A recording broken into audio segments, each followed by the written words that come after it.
রোববারের সকাল যেন ভোরের কোমল আলো নিয়ে নয়, নেমে এসেছিল এক অনাহুত পরীক্ষার বার্তা নিয়ে।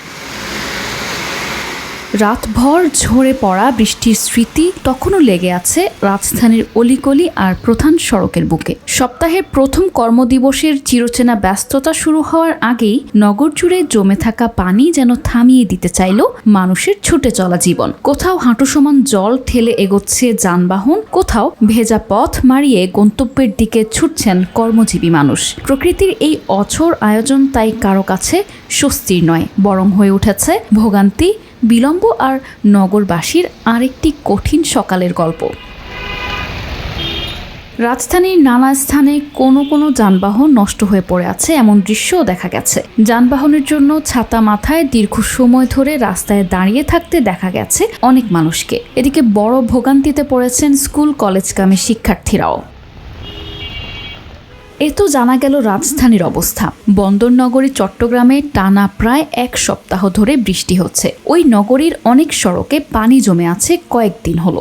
আবহাওয়া অফিসের তথ্য অনুযায়ী সোমবারও রাজধানীতে বৃষ্টি হতে পারে, তবে চট্টগ্রামে বৃষ্টি সোমবার থেকে কমে যেতে পারে। আবহাওয়া অধিদপ্তর সূত্র জানিয়েছে, রোববার সকাল 6টা থেকে 9টা পর্যন্ত রাজধানীতে 28 মিলিমিটার এবং চট্টগ্রামে বৃষ্টি হয়েছে 41 মিলিমিটার। আর চট্টগ্রামে শনিবার সন্ধ্যা 6টা থেকে রোববার সকাল 6টা পর্যন্ত 129 মিলিমিটার বৃষ্টি হয়। রোববার থেকে দেশের বিভিন্ন স্থানে বৃষ্টি শুরু হয়। এর কারণ ছিল সাগরে সৃষ্টি হওয়া নিম্নচাপ। এর সঙ্গে সক্রিয় মৌসুমি বায়ু যোগ হয়ে বৃষ্টির পরিমাণ বেড়ে যায়। আবহাওয়া অধিদপ্তরের সূত্র জানিয়েছে, রোববার রাত 12টা থেকে সকাল 6টা পর্যন্ত রাজধানীতে 76 মিলিমিটার বৃষ্টি হয়েছে। আবহাওয়া অফিসের তথ্য অনুযায়ী যেসব বিভাগে ভারী বৃষ্টির সম্ভাবনা রয়েছে সেগুলো হলো রংপুর, রাজশাহী, ময়মনসিংহ, ঢাকা, চট্টগ্রাম ও সিলেট।